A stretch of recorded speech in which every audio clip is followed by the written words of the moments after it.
എന്തൊക്കെയായാലും ശരി, സന്ധ്യയുടെ കാര്യത്തിൽ തീരുമാനം എടുത്തേ പറ്റൂ. ഇപ്പൊ എന്താ സംഭവിച്ചത്? വീട്ടു തടങ്കലിലാണെന്ന് വരെ വേണമെങ്കിൽ പറയാം. ഒരു സ്ഥലത്തേക്കും വിടുന്നില്ല. പാട്ടും ഡാൻസ് പഠിത്തവും ഒക്കെ നിന്നു. ഫോൺ അറ്റൻഡ് ചെയ്യാൻ വരെ സമ്മതിക്കുന്നില്ല. അവളെയും ബൈക്കിന്റെ പുറകിലിരുത്തി പട്ടണ പ്രദർശനം നടത്തുമ്പോ ആലോചിക്കണമായിരുന്നു. ഇപ്പൊ അനുഭവിച്ചോ? ഇപ്പൊ എങ്ങനെയാ സന്ധ്യ ഒന്ന് കാണുക? ബുദ്ധിമുട്ടാണ്. അവന്മാരവിടെ ഇല്ലേ? എടാ, എന്തെങ്കിലും കാര്യമില്ലാതെ സന്ധ്യ ലെതറെടുത്ത് പറഞ്ഞയക്കില്ല. എന്താണ് ഒരു വഴി? വഴിയുണ്ട്. ആരാ? ഹലോ സർ, ഞങ്ങൾ കേരള നാട് പത്രത്തിന്റെ റിപ്പോർട്ടേഴ്സ് ആണ്. I am Jubail Labrador. ഇത് മിസ് ജിഞ്ചിലി ജിലി. ഹലോ, ഞങ്ങളൊരു ഹാപ്പി ന്യൂസ് അറിയിക്കാൻ വന്നതാണ്. മിസ് സന്ധ്യ ചെറിയാന് യൂണിവേഴ്സിറ്റി പരീക്ഷയിൽ ഫസ്റ്റ് റാങ്ക് കിട്ടിയിരിക്കുന്നു. Really? Sandhya, Sandhya, please come mister Jubail, please. Thank you. ഈ റാങ്ക് കിട്ടിയ വിവരം കേരള നാട് തന്നെ ആദ്യം അറിയിക്കണമെന്ന് ഞങ്ങൾക്ക് വളരെ നിർബന്ധമുണ്ടായിരുന്നു. We ver very particular.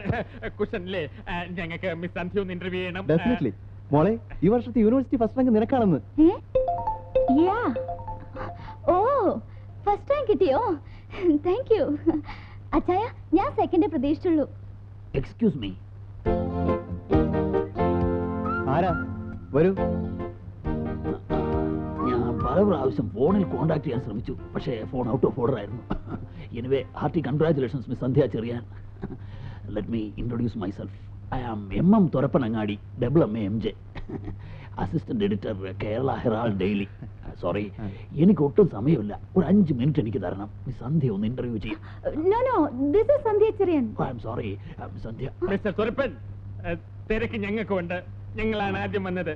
Kerala നാട് ഇന്റർവ്യൂവിന് ശേഷം മതി ഹെറാൾഡോ അംബാസിഡറും ഒക്കെ. ചിരിക്കല്ലേ. നിങ്ങളല്ല അത് തീരുമാനിക്കേണ്ടത്. മിസ് സന്ധ്യയാണ്. എങ്കിൽ സന്ധ്യ പറയട്ടെ. അല്ല, ഞാനിപ്പോ എന്താ പറയാ? തർക്കം വേണ്ട, നമുക്ക് നറുക്കിടാം. That's a good idea, Miss Jinjili. Let me take a piece of paper. Kerala Nadu. Kerala.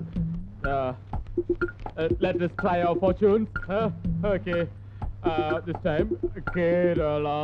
All right. Herald. Okay. Hold this. Lord. Take one. Read loudly. Kerala Herald. Oh God. Thank God. Sorry, sir. എനിക്ക് ഇവരുടെ മുമ്പിൽ വെച്ച് interview ചെയ്യാൻ അല്പം ബുദ്ധിമുട്ടുണ്ട്. ഇവരുടെ style copy ചെയ്യും. Okay Sandhya, നമുക്ക് അല്പം പ്രൈവറ്റ് ആയിട്ട് സംസാരിക്കണം. അച്ചായ. Okay, carry on. അവരെ പിണക്കണ്ട, അതൊരു തുക്കട മഞ്ഞ പത്രമാണ്. അറിയല്ലേ? ആരെന്തൊക്കെ സ്വകാര്യ ഇന്റർവ്യൂ എടുത്താലും ഞങ്ങളുടെ കേരള നാട് കവർ ചെയ്യുന്ന മാതിരി വരില്ല. White coverage, white canvas, excellent photography അല്ലേ miss Jinchili? By the by, sir എന്ത് ചെയ്യുന്നു? എന്താ നോക്കുന്നത്?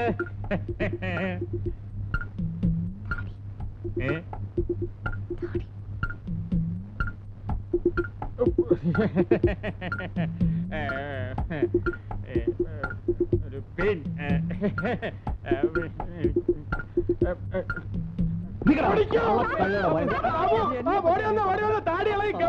ഞാൻ അപ്പോഴേ പറഞ്ഞതാ.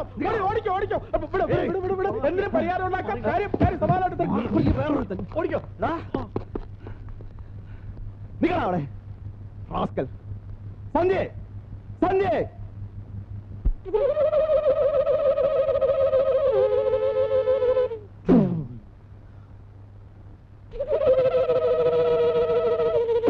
എന്താണ് ആദ്യം പോലെ നോക്ക്.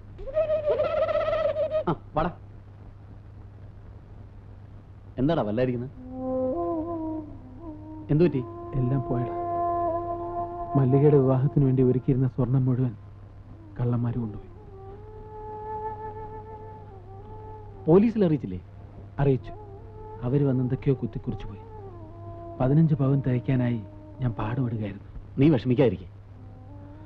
പറഞ്ഞ തീയതിക്ക് എന്നെ വിവാഹം നടത്താമെന്ന് ഞാൻ അമ്മയ്ക്ക് വാക്ക് കൊടുത്തിരുന്നതാ. ഈ വിവാഹം നടന്നില്ലെങ്കിൽ ആകെ നടക്കേടാവും. നീ ഒന്ന് സമാധാനമായിരിക്കെ. മല്ലികയുടെ വിവാഹം നടക്കും. എങ്ങനെ നടക്കുന്ന നീ പറയുന്നത്? എങ്ങനെയെങ്കിലും നടക്കും.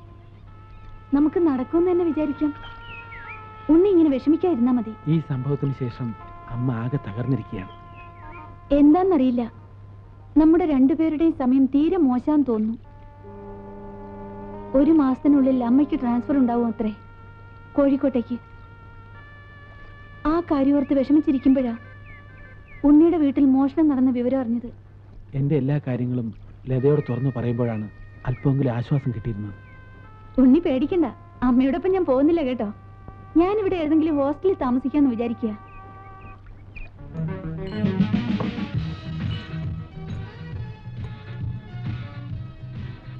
എടാ എടാ ആ പാവം അവിടെ കൊണ്ടുവച്ചിട്ട് അത് അവിടെ തന്നെ ഉണ്ടോ? നമ്മൾ ആരും അവിടെ ചെന്നൊന്നും നോക്കിയില്ലല്ലോ. പാവ എവിടെ ഉള്ള വിവരം നമ്മൾ ആരും ഓർക്കില്ല, അത് വേറെ ഒരു കുഞ്ഞിനും അറിഞ്ഞൂടാ. പിന്നെ എന്തോ അത്ര നോക്കാൻ. എടാ, ഉണ്ണിയുടെ സഹോദരിയുടെ കല്യാണം അടുത്ത് വരികയല്ലേ, നമ്മൾ എന്തെങ്കിലും സഹായിക്കണ്ടേ? ഈ മാസം 1-2 പ്രോഗ്രാം കൂടെ കിട്ടിയിരുന്നെങ്കിൽ അച്ഛനോട് പറഞ്ഞിട്ട് ആ കാശ് അഡ്ജസ്റ്റ് ചെയ്ത് കൊടുക്കാറ്. അച്ഛനോട് അത് പറയാതെ കുഴപ്പമുള്ളൂ, അച്ഛൻ നമ്മളെ പിഴിയാൻ നടക്കുകയാണ്. അത് ശരിയാ. ദോരിക്കുന്ന ആളെ കണ്ട, നമ്മളെ തന്നെയാ നോക്കുന്നത്.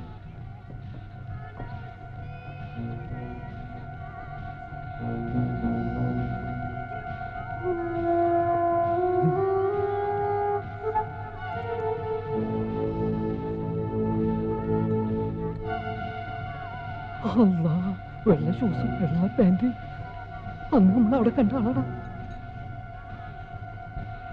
അയാളുടെ പൈസ നോക്കിക്കടാ, ഹിന്ദിക്കാരനാടാ. ഇയാളാടാ അന്ന് ഹിന്ദിയിൽ ആരോ വഴക്ക് പറഞ്ഞു കേട്ടത്. അയാൾ നമ്മളെ തന്നെയാണ് നോക്കുന്നത്. ഇനി ഇവിടെ ഇരിക്കുന്നത് ശരിയല്ല. എടാ അത് തന്നെയാണോ അതൊരു വായി. പോയി കൈ കഴുകാൻ. ഹലോ,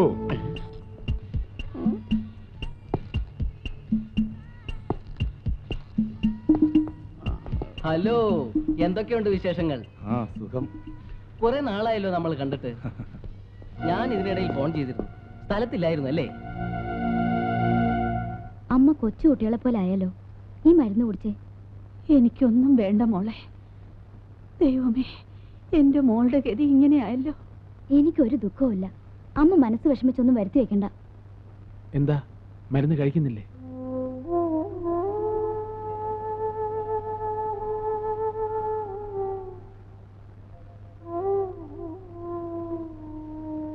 അമ്മ ഇങ്ങനെ കിടന്നതുകൊണ്ട് പോയതൊക്കെ തിരിച്ചു കിട്ടുമോ? പോലീസ് അന്വേഷിക്കുന്നുണ്ട്. മക്കളുടെ വിവാഹം കഴിഞ്ഞ് കാണാനുള്ള ഭാഗ്യം നിന്റെ അച്ഛനുണ്ടായില്ല. എനിക്കും അത് കണ്ട് കണ്ണടയ്ക്കാൻ കഴിയുമെന്ന് തോന്നുന്നില്ല. മരിക്കുന്നതിന് മുൻപ് എനിക്കതെന്റെ മോൻ സാധിച്ചു തരുമോ? അമ്മയ്ക്കറിയോ, ജനങ്ങളുടെ മുമ്പിൽ ഗോഷ്ടി കാണിച്ച് നടക്കുമ്പോഴും എൻ്റെ ഉള്ളിലൊരു തേങ്ങലുണ്ട്. അതെൻ്റെ സഹോദരികളെക്കുറിച്ച് ഓർത്ത് മാത്രമാണ്. അമ്മ ഒന്നുകൊണ്ടും വിഷമിക്കണ്ട. പറഞ്ഞ തീയതിക്ക് എന്നെ മല്ലികയുടെ വിവാഹം നടക്കും. ഞാൻ നടത്തും.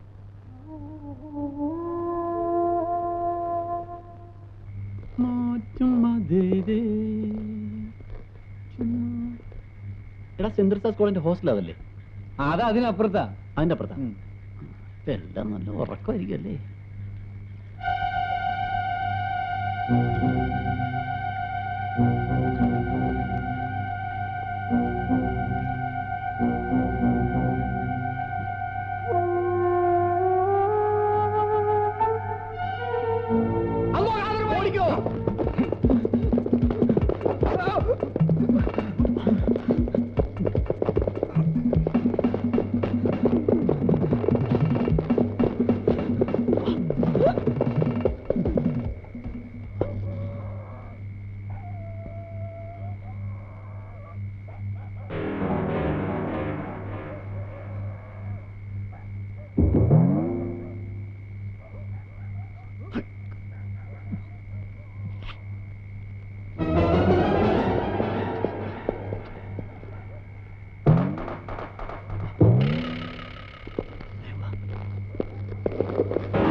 किधर है हमारा डायमंड? മലയാളത്തിൽ പറയൂ. എവിടെയാണ് ഡയമണ്ട്?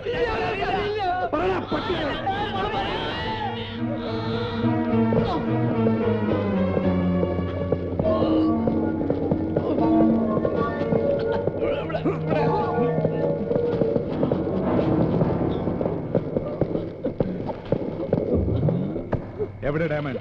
ഇല്ല, തരില്ല.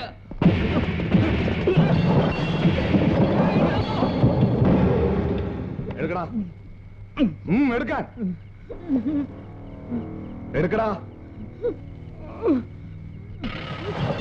എടുക്കടാ.